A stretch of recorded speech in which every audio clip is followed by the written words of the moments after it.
Hi കൂട്ടുകാരെ, പുതിയൊരു വീഡിയോയിലേക്ക് എല്ലാവർക്കും സ്വാഗതം. അങ്ങനെ നൂർജഹാനെയും അനൂപിനെയും പോകുന്നത് തടയാൻ എത്തിയിരിക്കുകയാണ് കേട്ടോ DGP.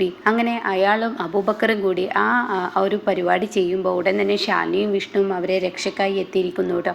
അങ്ങനെ ഷാലിനി പറയാണ്, അതെ, ഇവർ പ്രായപൂർത്തിയായ ഒരാളാണ്, ഇവരുടെ ഉപ്പ മരണപ്പെട്ടു, അപ്പോൾ ഇവരുടേതായ കാര്യങ്ങൾ തീരുമാനിക്കാനും ഇവരുടെ എന്ത് കാര്യങ്ങൾ ചെയ്യാനും ഇവർക്ക് അവകാശമുണ്ട്. അതിൽ നിങ്ങൾ ഇടപെട്ട് കഴിഞ്ഞാൽ ഏത് കോടതി വേണമെങ്കിലും ഏതുവരെ പോകാനും ഞാൻ തയ്യാറാണ് എന്ന് ഷാലിനി പറയുമ്പോൾ അബൂബക്കറിന് അവിടെ നിൽക്കാൻ കഴിയില്ല കേട്ടോ.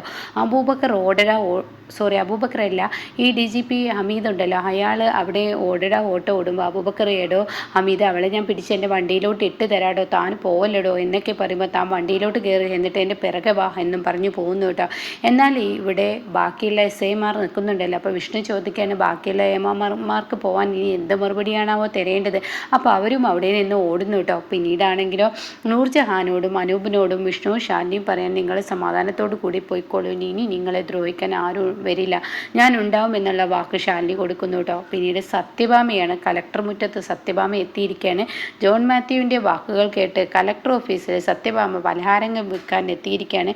എന്നാൽ ഈ സമയം തന്നെ കൊടുക്കാനാണ് അവിടെ എത്തിയത്, തന്നെ അപമാനിക്കാനാണ് എത്തിയത് എന്നുള്ള സത്യം ജോൺ മാത്യു പറഞ്ഞ വാക്ക് കേട്ട് സത്യഭാമ അവിടെ എത്തുമ്പോൾ എല്ലാവർക്കും പലഹാരങ്ങൾ കൊടുക്കുമ്പോൾ ജോൺ മാത്യു എന്നെ തുടക്കം കുറിക്കുന്നു കേട്ടോ. ഇത് നല്ല എണ്ണ കൊണ്ട് ഉണ്ടാക്കുന്ന പലഹാരമാണോ? ഇതിലെവിടെ സീല്? ഇതിലൊന്നുമില്ലല്ലോ. ഇത് ആരോട് ചോദിച്ചിട്ടാണ് നിങ്ങൾ കുടിൽ വ്യവസായം ചെയ്യുന്നത്? നിങ്ങളുടെ തന്നിഷ്ടത്തിന് ഇങ്ങനെ ഓരോന്ന് കാട്ടിക്കൂട്ടുകയാണോ? ഇതൊക്കെ നടക്കുന്ന കാര്യമാണോ? അങ്ങനെയുള്ള ചോദ്യങ്ങളൊക്കെ ചോദിച്ച് സത്യഭാമയെ അപമാനിക്കുമ്പോൾ സത്യഭാമ പറയാൻ, ഇത് ശുദ്ധമായ വെളിച്ചെണ്ണയിൽ ഉണ്ടാക്കുന്നതാണ്, എൻ്റെ വീട്ടിൽ ആട്ടിയ വെളിച്ചെണ്ണ കൊണ്ടാണ് ഞാൻ ഇതൊക്കെ ചെയ്യുന്നത്. ഓഹോ, അങ്ങനെയാണോ? എന്നിട്ട് ഇതിൽ സീലും കാര്യങ്ങളൊന്നും കാണുന്നില്ലല്ലോ. അപ്പോൾ ഷാലിനി പുറത്തോട്ട് വരികയാണ്. ഷാലിനി വരുമ്പോൾ കാണുന്ന കാഴ്ച സത്യഭാമ എല്ലാവരും കൂട്ടി ഇങ്ങനെ കിടുകിട വിറപ്പിക്കുന്നതായിരിക്കും. പക്ഷേ സത്യഭാമയാണെന്നുള്ള ഷാലിനിക്കും അറിയില്ല. അങ്ങനെ ഷാലിനി പതിയെ ഇങ്ങനെ നോക്കുമ്പോൾ അതേ ഏതൊരു സ്ത്രീ തട്ടിപ്പും വെട്ടിപ്പുമായി വന്നിരിക്കുകയാണ് എന്ന് അതിലൊരു സ്റ്റാഫ് പറയുമ്പോൾ ഉടൻ തന്നെ ഷാലിനി എത്തി നോക്കുമ്പോൾ സത്യഭാമയെ കാണുന്ന ഷാലിനിക്ക് ഇടനെഞ്ചു പൊട്ടുന്ന വേദനയുമായി സത്യഭാമയുടെ മുന്നിലോട്ട് വരികയാണ് കേട്ടോ. ഇതോടുകൂടി സത്യഭാമക്ക് അഹങ്കാരം തലക്ക് കൂടി പിടിക്കണം. മനഃപൂർവ്വം തന്നെ അപമാനിക്കാൻ വിളിച്ചു വരുത്തിയിരിക്കുകയാണ് ഈ കലക്ടറേറ്റിലോട്ട് എന്ന തോന്നലായി ഷാലിനിയെ കാണുമ്പോൾ.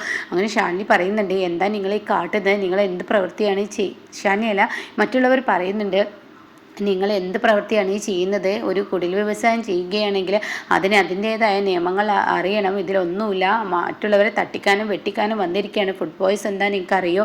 ഇതൊക്കെ എന്നുണ്ടാക്കിയതാണ്, ഇന്നലത്തെയാണോ മിനിഞ്ഞാന്നത്തെയാണോ? ഇത് ശുദ്ധമായ വെളിച്ചെണ്ണയല്ല, ഇതിന് പ്രശ്നങ്ങളുണ്ട് എന്നൊക്കെ ഓരോ പ്രശ്നങ്ങൾ സത്യഭാമയുടെ മുഖത്തടിച്ച് പറയുമ്പോൾ സത്യഭാമ ഷാലിനിയെ കാണുന്നതിനോടുകൂടി, എടോ തന്നോടല്ലോടോ പറഞ്ഞത്, ഇത് തനിക്ക് വേണ്ടെങ്കിൽ വേണമെന്നവർ ഉണ്ട്, അതുകൊണ്ട് ഈ സാധനങ്ങളെല്ലാം എൻ്റെ കവറിലേട്ട് അങ്ങ് ഇട്ടേക്കെന്ന് പറയുമ്പോൾ അവരെല്ലാവരും എറിഞ്ഞു കൊടുക്കുന്നു കേട്ടോ. അങ്ങനെ സത്യഭാമ വിളിച്ചു വരുത്തിയിട്ട് അപമാനിക്കുകയാണോ എന്ന് സത്യഭാമ എന്നെ ചോദിക്കുന്നുണ്ട്. എന്നിട്ട് ഷാലിനിയുടെ മുഖത്തടിച്ച് ചോദിക്കുകയാണ്, ഇപ്പം തനിക്ക് മതിയായോ, മനസ്സമാധാനമായോ എന്നെ എല്ലാവരും കൂടി അപമാനിച്ചപ്പോൾ എന്ന ആ ചോദ്യത്തിന് മറുപടി പിന്നീട് ഒന്നും പറയാൻ കഴിയാതെ അവിടെ നിന്നും അങ്ങ് പോവുകയും ചെയ്യണം കേട്ടോ. എന്നാൽ ഈ സമയം ഇതിന് ഉത്തരം നൽകാനാവാതെ ഷാലിനി ആകെ ഞെട്ടിപ്പോവാണ്. കാരണം ഷാലിനി ഒരിക്കലും സത്യഭാമയെ അപമാനിക്കാൻ മനസ്സുകൊണ്ട് പോലും ചിന്തിച്ചിട്ടില്ല. അങ്ങനെ സത്യഭാമ അങ്ങ് കരഞ്ഞു കൊണ്ട് പോകുമ്പോൾ ഉടൻ തന്നെ ഷാലിനി ചോദിക്കുകയാണ്, ആരാണ് അവരെ ഈ കോമ്പൗണ്ടിലോട്ട് കയറ്റിയത്? അപ്പോൾ ജോൺ മാത്യുവിനെ കാണുമ്പോൾ സത്യഭാമ പറയുന്നുണ്ട്, താൻ പറഞ്ഞിട്ടല്ലോടോ ഞാൻ ഈ കോമ്പൗണ്ടിലോട്ട് കയറിയത്, താൻ പറഞ്ഞിട്ടല്ലോടോ ഞാനിവിടെ കച്ചവടം ചെയ്യാൻ വന്നിട്ട്, എന്നിട്ട് താൻ തന്നെ ഇതിന് കുറ്റം പറയുന്നു എന്ന് സത്യഭാമ ആ ഒരു സത്യം ജോൺ മാത്യുവിൻ്റെ മുന്നിൽ വെച്ച് പറയുന്നത് കൊണ്ട് തന്നെ, എന്തിനാടോ താൻ ഇങ്ങനെ ഒരു പാപം ആ സ്ത്രീയോട് ചെയ്യുന്നത്?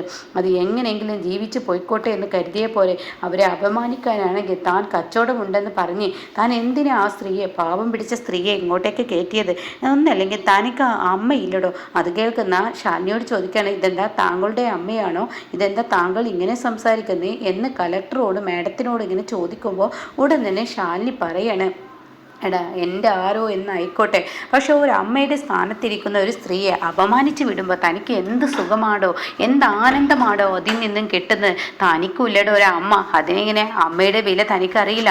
കാരണം തന്നെ ഭൂമിയിലോട്ട് പിറന്ന അന്ന് തന്നെ തൻ്റെ അമ്മയുടെ ആ ഒരു ജീവൻ ദൈവം എടുത്തിട്ടുണ്ടാവും. കാരണം തന്നെ പോലെ നാശം പിടിച്ചവനാണ് ജന്മം നൽകിയതെന്ന് ആ അമ്മ അറിഞ്ഞിട്ടുണ്ടാവും. അതുകൊണ്ട് തന്നെ അതിൻ്റെ ജീവൻ പോയിട്ടുണ്ടാവും. ഇപ്പോൾ തന്നെ പോലെ ഒരു മകനെ പ്രസവിച്ചതിൽ ആ അമ്മ ദുഃഖിക്കുന്നുണ്ടാവും. സ്വർഗത്തിൽ പോലും കടക്കാൻ പറ്റാതെ നരകത്തിലിരുന്ന് കരയുന്നുണ്ടാവും ആ പാവം പിടിച്ച സ്ത്രീ.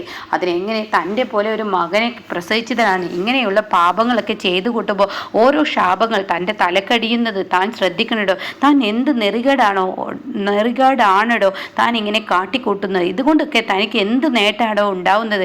താൻ എന്ത് നേട്ടത്തിന് വേണ്ടിയാണ് ഓരോ പാവങ്ങളെ ഇങ്ങനെയായിട്ട് ബുദ്ധിമുട്ടിക്കുന്നത് എന്നൊക്കെ ഇങ്ങനെ തിരിച്ചും മറിച്ചും ചോദിക്കുമ്പോൾ ജോൺ മാത്യുവിന് അതത്ര ഒത്തിരിയല്ല. അങ്ങനെ എല്ലാവരുടെയും മുന്നിൽ വെച്ച് ശാലിനി 4 ഡയലോഗും പറഞ്ഞ് ശാലിനി അകത്തോട്ട് കയറി പോകുന്നു. എന്നാൽ ജോൺ മാത്യുവിൻ്റെ അരികിൽ വരികയാണ്. ഇതിലും അവർ തോറ്റില്ല എന്ന് പറയുമ്പോൾ നമുക്കൊരു അവസരം കിട്ടും, കിട്ടാതിരിക്കില്ല എന്ന് ജോൺ മാത്യു തൻ്റെ കൂട്ടുകാരനോട് പറയുന്നുണ്ട് കേട്ടോ. പിന്നീട് നടുറോഡിലൂടെ സത്യഭാമ കരഞ്ഞു പോകുന്നത് വിഷ്ണു കാണാണ്. എന്താ അമ്മേ ഇവിടെ എന്ന് ചോദിക്കുമ്പോൾ ഓട്ടോ ഓട്ടോ എന്ന് പറഞ്ഞ് കൈ കാണിച്ച് അതിലോട്ട് ഒരക്ഷരം ഇണ്ടാതെ സത്യഭാമ കയറി പോകുന്നു കേട്ടോ. പിന്നീട് ശാലിനിയുടെ അരികിലെത്തിയാണ്. ശാലിനി സത്യങ്ങൾ തുറന്ന് പറയുമ്പോൾ വിഷ്ണുവിനെ സഹിക്കില്ല കേട്ടോ. പിന്നീട് കാണിക്കുന്നത് പപ്പിയെയും അതുപോലെ സത്യമാണ്. അവർ സ്കൂളിൽ ഇങ്ങനെ പരിപാടിക്ക് നിൽക്കുമ്പോൾ രമേശൻ വന്നിട്ട് പറയണേ, അതെ ഞാൻ ടൂർ പോവാണേ, എൻ്റെ അച്ഛൻ വന്നിരിക്കുന്നു, ഞാൻ ടൂർ പോകണേ. ഇവിടെ താനൊന്നും മിണ്ടാതെ പോയിക്കാം, ഞങ്ങൾ ടൂറൊക്കെ പോയിരിക്കുന്നു. കാരണം ഞങ്ങളിപ്പോൾ പൊന്മുടി എന്ന സ്ഥലത്തും പിന്നീട് അവിടെ അടുത്തുള്ള ഒരു വാട്ടർ ഇതിലും ഒക്കെ കയറി എന്നൊക്കെ ഇങ്ങനെ പറയണം. അയ്യയ്യേ ആരെങ്കിലും ഈ പൊന്മുടിയിലോട്ടൊക്കെ പോവുമോ? ഞാൻ പോകുന്നത് മൈസൂർ എന്ന് പറയുന്ന സ്ഥലം കണ്ടിട്ട് ഒന്ന് പോയേ താനെന്ന് പറഞ്ഞ് രമേശിനെ ഉന്തിയിടാണ്. അപ്പോഴേക്കും അവിടെ ഹെഡ് എത്താണ്. അപ്പോൾ ടീച്ചർ ചോദിക്കുകയാണ്, എന്താ ആരത് ചെയ്തത്? അപ്പോൾ രമേശിനോട് പപ്പിങ്ങനെ കണ്ടിട്ട് കാണിക്കുകയാണ്. അപ്പോൾ രമേശൻ പറയണേ, ഞാൻ കാലിൽ തന്നെ വീണതാ. എന്നാൽ ഒരു കാര്യം ഞാൻ പറയട്ടെ, 9ാം ക്ലാസ്സിൽ പഠിക്കുന്ന നമ്മുടെ വേറൊരു പയ്യനില്ല, അവന് മരിച്ചത് നിങ്ങൾ അറിഞ്ഞില്ല. അപ്പോൾ അവൻ്റെ കുടുംബത്തിന് സാമ്പത്തിക ബുദ്ധിമുട്ടുണ്ട്. അപ്പോൾ അവർക്ക് കുറച്ച് പൈസ ഉണ്ടാക്കാൻ നമ്മളിവിടെ ഒരു ഫുഡ് ഫെസ്റ്റിവൽ നടത്തുന്നുണ്ട്. അപ്പോൾ അതിൻ്റെ ഭാഗമായി നിങ്ങളുടെ വീട്ടിൽ നിന്ന് ഫുഡ് കൊണ്ടുവന്നിട്ട് ഇവിടെ കൊടുത്തോളൂ എന്ന് പറയുന്നിട്ടാ. അപ്പോൾ അത് കേൾക്കുമ്പോൾ ഇവരെല്ലാവരും പരസ്പരം നോക്കുന്നുണ്ട്. അപ്പോൾ പപ്പി പറയണേ, രമേശിനേക്കാൾ നല്ലൊരു ഫുഡ് സത്യം നമുക്ക് ഉണ്ടാക്കി കൊണ്ടുവരണ്ടേ? അപ്പോൾ രമേശൻ, പപ്പി നീ എന്താ പറഞ്ഞേ? ഒന്നുമില്ല എന്ന് പറയുന്നുണ്ട് കേട്ടോ. പിന്നീടാണെങ്കിലോ ഇങ്ങനെ ഷാരിയാണ് കാണിക്കുന്നത്. അപ്പോൾ ഷാരി ശാരദമ്മയുടെ അരികിലോട്ട് വരികയാണ്. അപ്പോൾ ഉടൻ തന്നെ അവിടെ ഗോപാലിനെ ഇരിക്കുന്നുണ്ട്. അപ്പോൾ ഷാരി ഇങ്ങനെ പറയണേ, അല്ല നിങ്ങൾ എന്തിനാ ഈ പറയുന്ന നസീറിനെയും മറ്റുള്ളവരെയും ഇവിടെ നിങ്ങൾ എന്താ ഇവിടെ ഇങ്ങനെ ചിന്തിക്കുന്നത്? മോളെ, നിൻ്റെ ജീവിതത്തെക്കുറിച്ച് ചിന്തിച്ചതാണ്. അപ്പോൾ എൻ്റെ ജീവിതത്തെക്കുറിച്ച് എന്താ എത്ര വല്ലാതെ ചിന്തിക്കാനുള്ളത്? അതിന് മാത്രം എന്ത് തെറ്റാണ് ഞാൻ ചെയ്തത് എന്നൊക്കെ ചോദിക്കുമ്പോൾ, എടി നിൻ്റെ ഭർത്താവിൻ്റെ വീട്ടുകാരോട് നീ നല്ലപോലെ പെരുമാറണം. ഒരുമാതിരി വൃത്തികെട്ട രീതി നീ അവരോട് ഒരിക്കലും പെരുമാറരുത്. അവരോട് പെരുമാറുന്ന രീതി നീ വളരെ മോശമാണ്. അതെങ്ങനെയൊന്നും ആവാൻ പാടില്ല. അപ്പോൾ അവരെന്നോട് കാണിക്കുന്നതാ. അപ്പോൾ ഉടൻ തന്നെ അതിനിടയ്ക്ക് ഇങ്ങനെ ശ്യാമ വിളിച്ചൊരു കാര്യം പറഞ്ഞിട്ട് സ്റ്റാർട്ട് ചെയ്യുന്ന കേട്ടോ. അപ്പോൾ അവൾ പപ്പിയെക്കുറിച്ചെങ്കിലും അന്വേഷിച്ചു, അതന്നെ വലിയ കാര്യം എന്ന് പറയുന്നുണ്ട് കേട്ടോ. ആ സമയമാണ് ഇത് പറയുന്നത്. നിങ്ങൾ എനിക്ക് വിളിച്ചിരുന്നു എന്ന് ചോദിക്കുകയാണ്. നീയും ഇങ്ങനെ തന്നെ ഇല്ലായിരുന്നടി, നീ ഞങ്ങൾക്ക് വിളിച്ചിരുന്നു. അപ്പോൾ എൻ്റെ അമ്മായിയും അതിനൊന്നും സമ്മതിക്കുന്നില്ലല്ലോ, പിന്നെ ഞാൻ എങ്ങനെ വിളിക്കാനാ എന്ന് ഷാരി പറയുന്നുണ്ട് കേട്ടോ. ഇതേ സമയം ഈ വാക്കുകൾ അങ്ങ് കേൾക്കുമ്പോൾ വല്ലാതെ അങ്ങ് ദേഷ്യം പിടിക്കുകയാണ് കേട്ടോ. അങ്ങനെ പപ്പി പറയാണ്, ഷാരി പറയണേ, ഞാനൊരു കാര്യം പറയട്ടെ, ഇത് ഇങ്ങനെയൊക്കെ ചെയ്യുന്നത് നിങ്ങൾ ഒരിക്കലും ശരിയല്ല. എന്നെ ഇങ്ങനെ കുറ്റപ്പെടുത്തുന്നത് എന്തിനാ? എൻ്റെ ഭർത്താവിൻ്റെ വീട്ടുകാർ എന്നെ ദ്രോഹിക്കുന്നതിന് നിങ്ങൾക്ക് പ്രശ്നമൊന്നുമില്ല. ഇവിടെ ഒരു അമ്മായിമ്മയാണ് അവരെ അമ്മായിമ്മയായ അവർ പലതും കാട്ടും. പക്ഷെ അവരോട് നീ നല്ലപോലെ നിൽക്കണം. അവരെ നിന്നില്ലെങ്കിൽ അവരോട് പെരുമാറുന്ന രീതി എൻ്റെ തീരെ കൊള്ളില്ല. അത്രയും വൃത്തികെട്ട രീതിയിലൊന്നും നീ പെരുമാറാൻ പാടില്ല. അത് കേൾക്കുന്ന ഷാരിക്ക് ദേഷ്യം പിടിക്കാൻ കേട്ടോ. നിങ്ങൾ 10 ദിവസം ഞാൻ ഇവിടെ നിൽക്കാൻ വന്നപ്പോൾ നിങ്ങൾക്ക് ചൊറിച്ചിൽ തുടങ്ങി. അതാണ് സംഭവം. എൻ്റെ മാനസിക പീഡനം നിങ്ങൾ മനസ്സിലാക്കുന്നില്ല. എന്നെ മനഃപൂർവ്വം വേദനയ്ക്കല്ലേ നിങ്ങൾ ചെയ്യുന്നത്? എന്തിനു വേണ്ടിയിട്ടാണ് നിങ്ങൾ ഇങ്ങനെയൊക്കെ ചെയ്യുന്നത്? ഞാൻ അതിന് മാത്രം എന്ത് തെറ്റാണ് നിങ്ങളോട് ചെയ്തത്? ഒരു തെറ്റും ഞാൻ ചെയ്തിട്ടില്ലല്ലോ. പിന്നെ എന്താ ഇപ്പോൾ ഇവിടെ നൂർജഹാൻ വന്ന് നിന്ന് നിങ്ങൾ എന്തോ പറഞ്ഞ് ഭീഷണിപ്പെടുത്തി. അപ്പം നിങ്ങൾ അവളെ ഇവിടെ നല്ലപോലെ നിർത്തി പറഞ്ഞയച്ചാലോ? അതിനെ നൂർജഹാൻ എനിക്ക് വേണ്ടപ്പെട്ട കുട്ടി തന്നെയാണ്. അതും നീ ആലോചിക്കുക, എൻ്റെ മകൻ്റെ ഭാര്യയാണ് അവൾ. അപ്പോൾ അവളെ ഇവിടെ നിർത്തണ്ടേ എന്ന് ഗോപാലൻ പറയാം. അതൊന്നല്ല, അവൾ എന്തോ നിങ്ങളെ പറഞ്ഞ് ഭയപ്പെടുത്തുന്നുണ്ട്. നസീറിൻ്റെ എന്തോ രഹസ്യം നിങ്ങൾക്കറിയാം. അത് അവളുടെ സംസാരത്തിന് ഇന്ന് മനസ്സിലാകുന്നുണ്ട്. ഇത് കേൾക്കുന്ന ഗോപാലൻ പറയണേ, സ്വന്തം മകളെ വളർത്തി വലുതാക്കിയതിന് നീ കുഴിവെട്ടുന്നൊരു പരിപാടി ഞങ്ങൾക്ക് ചെയ്യേണ്ട.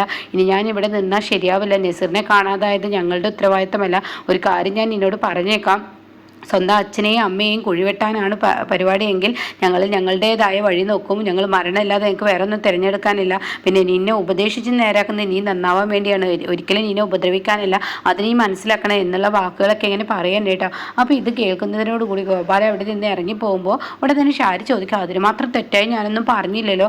എടി, പെൺകുട്ടികളായി കുറച്ച് അടക്കൊതുക്കൊക്കെ വേണം. ഇങ്ങനെ എല്ലാവരോടും നീ രാജീവിൻ്റെ അമ്മയോട് സംസാരിക്കുന്നത് പോലെ ഇവിടെയും സംസാരിക്കരുത്. അച്ഛൻ്റെ മനസ്സിലെ വേദനയാണ് പറയുന്നത്. എന്തിനാ നസീറിനെ കാണാതായത്? നീ ഇവിടെ വെറുതെ ഇല്ലാക്കാതെ പറയുന്നത്? അതിൻ്റെയൊക്കെ ആവശ്യം എന്താ എന്നും ചോദിക്കുന്നുണ്ട് കേട്ടോ.